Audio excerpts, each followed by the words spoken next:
Merhaba, ben Gökçe. Merhaba, ben Sıla. Merhaba, ben Bahar. Ben de Yoksun.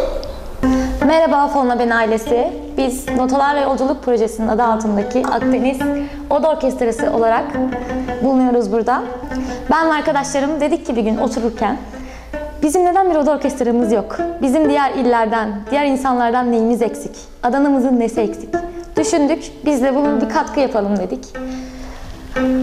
Arkadaşlarımızı aradık, seve seve katılırız dediler. Tabii bunların hepsini yapmak için maalesef dünya şartları birazcık materyale ihtiyacımız var.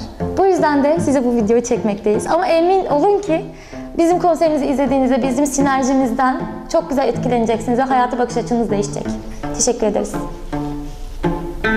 Desteklerinizi bekliyoruz.